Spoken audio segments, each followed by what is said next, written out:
Hi everyone, welcome back to Missy's Enchanted Channel. So we're still continuing our series of True Tales of Ghostly Encounters. So we're on series 3 right now. We're getting our way there. I don't know how many there's going to be, but we got a big giant book to go through. So it's going to be fun because they're all different stories, you know, and all different topics about it. So that's always fun, right? All right, so I'm going to be reading now. I'm probably going to read like 5 of them. We'll see how many I can get up to. All right. This one I'm going to be reading, it's called Big Ben Ring Again. Beginning in June 1966, I felt something terrible was going to happen to a member of my family, but I didn't know who. This feeling was shared by other members of the family. My husband, Paul Kennedy, our twin daughters, Elaine and Ellen, and our 2 sons, Paul, Jr. and Andrew. Being a religious family, we prayed, but the feeling persisted. A year later, on June 1st, 1967, my beloved husband went fishing and accidentally drowned. Andy was in the Air Force en route to the Panama Canal Zone, but received a 30-day leave for the funeral, as did Paul Jr., who also was in the Air Force stationed in Thailand. Ellen came from Houston, but Ellen, in Anchorage, Alaska, was ill and couldn't come. After the funeral, we talked of all the things we had done together and all the fun we had had. Just as every family does after a death, Andy commented that Big Ben was still empty as it was when he left for the Air Force. This was a family joke. Before enlisting in the service, Andy had slept on the 3rd floor of our big old house. He was hard to wake in the morning, so after Andy was asleep, his father used to set a huge antique alarm clock in a pan by his bed. Every morning, Andy would remove the insides for Big Ben, as we called the clock, and hide them. Paul would search until he found the insides, put the clock back together, and reset it for the next morning. And so the game had continued. The morning Andy left for the Air Force, he removed Big Ben's insides and hid them as usual. But Paul had no reason to hunt for them. In fact, he seldom went up to the 3rd floor at all after Andy left. The morning after the funeral, Andy came downstairs, white-faced, holding Big Ben, now intact, in his hands. He was angry. He thought one of us had found the clock's works, replaced him, and said it as a joke. But not one of us had even been up to his 3rd floor room. The incident really shook us when we realized this was Paul's way of letting us know he was still with us. That's something to think about, you know? And it's cool that, I don't know, that things like this can happen, that they still let you know that they're there and around. I think that's awesome. And this was Matilda Kennedy Jumper, Marianne, Indiana, April 7, 1976. All right. Threading it backwards. When my mother, Consiglia Ciara Ferrella, died in March 1964 in Chicago, my dad gave each of us children something from her belongings. Since my sister, Lillian Di Natale, was the seamstress, Dad gave her Mom's old sewing machine. On a quiet spring afternoon, 2 months after Mom's death, Lil opened the sewing machine in her home in Cicero, Illinois, and began to do some sewing. But each time she started, the thread would break. After this was repeated several times, Lil sat back and said out loud, "Dear Mother, why is this happening? I've used this machine so many times in your home, but now that I'm using it in my house, it won't work. Why?" Then, like a bolt of lightning, a voice from down the hall behind her spoke clearly and loudly in Italian, which Mom used most of the time. Lil heard Mom's voice say, "You're threading it backwards." Not thinking at that instant, Lil replied out loud, "Why, you're right, thanks." Suddenly she realized it was Mother's voice and quickly made the sign of the cross. Lil never mentioned her experience to anyone except me. She knew I was interested in the occult and wouldn't dismiss the voice as her imagination. Lil never has had any problem with the sewing machine since then. Well, at least she knows that her mother's with her, right? Gianna White House, Virginia Beach, Virginia, July 1976. All right, so now we're going to be moving on to the ghost, Ouija, and Grandpa. As a young child, I always slept with my door shut. Later, when I was a teenager, I believe I found out why. I was 14 years old, and I usually went to bed around 9 o'clock. I shared my room with my older brother, Jake. I awoke one morning at around 5 o'clock.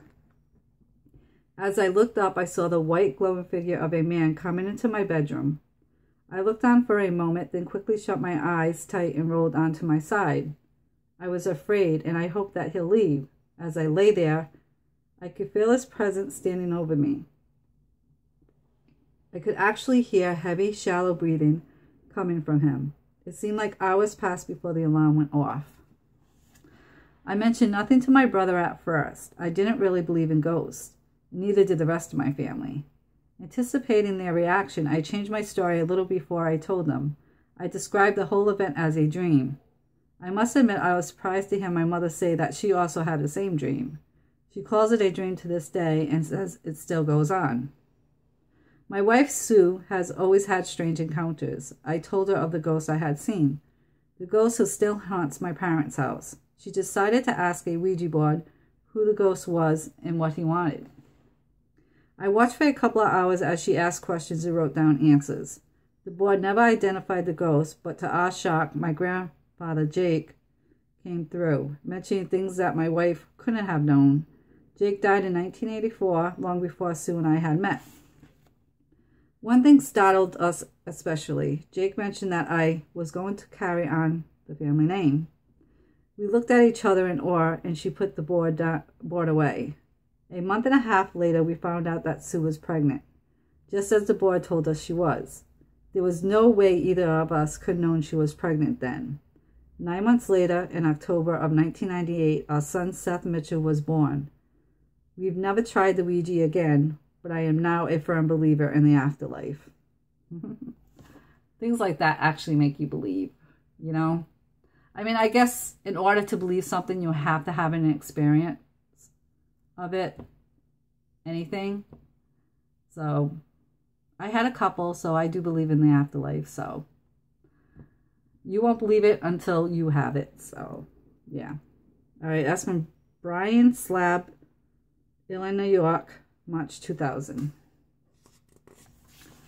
All right. Afterlife is beautiful. In 1996, my husband passed away, and my oldest daughter took it really hard. She had never been much of a reader, but something told her to start reading books about life after death. She started going to bookstores and reading all those books. Once I asked her, "What are you looking for?" She replied, "Mom, when I find it, I'll know." A few months later, she asked me to come over because she had something she wanted me to hear. She told me she had started to read The Dead Are Alive by Harold Sherman. She didn't even finish the first chapter before she knew this was the one she was looking for. The book tells you how to speak to the dead on a cassette player. The funny part is, a few weeks before my husband died, he had given her a cassette player. At the time, she wondered why he would give her something like that. She had no use for it. She put the tape player away and forgot about it until she read The Dead Are Alive. She took out the tape player and decided to see what she could get on it, if anything. This would be a good time since her husband was at work and the children were all in school. The house was quiet and she hit record on the tape player. Not really expecting to get anything, she was in total shock when she played the tape back, only to hear her father speaking to her. "Hi, Chris, I'm happy. It's so beautiful here. You have no idea. Our life is just a whisper. Don't grieve for me, my daughter. I love you." Since then, we have made many tapes and we have heard from many deceased family members.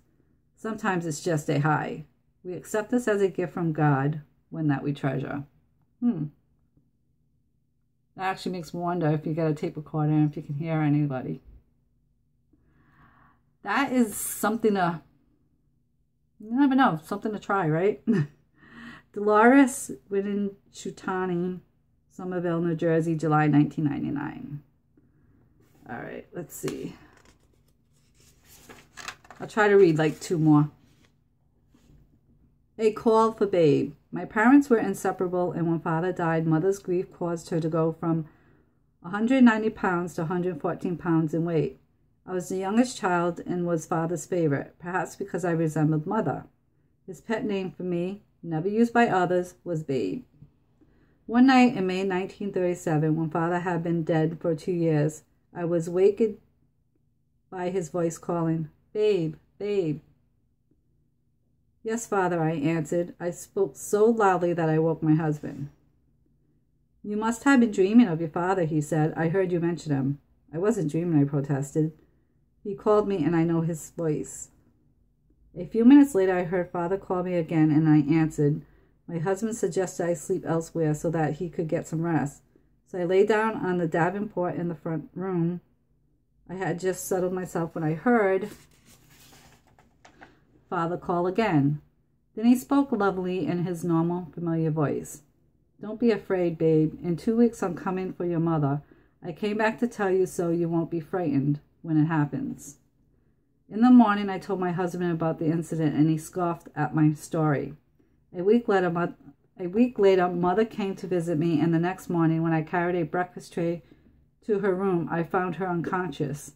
I was frozen with panic, but I remember Father's words and grew calm. Mother remained conscious for over a week, and the doctor told us that the end was near. I was standing at her bedside with my husband, his cousin, and his pastor when suddenly Mother opened her eyes. She looked directly at me and said clearly, "Daughter, step aside. You are standing in front of your father." We all looked around but saw nothing. The pastor took her hand and said gently, "Mr. Saunders isn't here, my dear." "Yes, he is," she said firmly. "He has come to take me home to our house where we lived for 35 years. Glancing at me, she continued, "You had better pack my things and stop standing in front of your father." I moved obediently. "My," she sighed, smiling her old gay smile. "How wonderful my Jeannie looks. I'll be glad to stay with you." She apologized to me, "But I'd rather go home. We'll go soon now." A half hour later, she died. At Mother's funeral service, the minister told of this incident and said, "I am no spiritualist, but I really believe Mr. Saunders came and took his beloved wife home." My husband pressed my hand to tell me he believed it too. Alice S. Napier, Modesto, California, July 1955. That was kind of interesting. All right, this is the last one I'm going to read for now, and we'll have more coming. I think this series is probably going to go up to like at least 20 or 30, the way it's going. All right. Harry with the headstone. My mother died on October 31st, 1997. Wow, Halloween. Her death was especially hard for me because we had grown so close during her last year. I wasn't there when she died, and this fact always stayed with me. I had the task of picking out her tombstone. I wanted something nice, so I ordered a stone with flower edgings on it. They told me that this might take a bit longer due to all the extra etchings. My husband, Miles, often sleeps in our spare bedroom, where I had set up Mother's bed. Miles is one of those people who never remembers his dreams. One day in November, he came into our room and announced that he had just talked to my mother. This didn't upset him. He was more in a state of awe. Miles said that Mother told him to tell me to get the headstone on a grave because she was tired of telling folks who I am. She mentioned the flowers that were being etched on her stone. I hadn't told Miles about that because it cost so much. I knew in my heart that Mother talked to Miles that morning. No one else had known about the flowers, and her quotation sounded exactly like what she would have said to me. Of course, I immediately had the headstone jar brushed so that Mom wouldn't have to tell folks who she was. Interesting. All right, Catherine A. Brooks, Atlanta, Texas, September 1999. All right. I think that's all I'm going to be reading for now. I'm definitely going to have a lot more series, like I said, because this book goes all the way up to 295. So, we got a lot more ahead of us.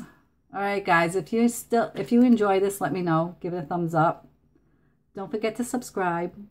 And I'll talk to you probably tomorrow. Bye, guys. Have fun, stay safe, and keep smiling. Bye.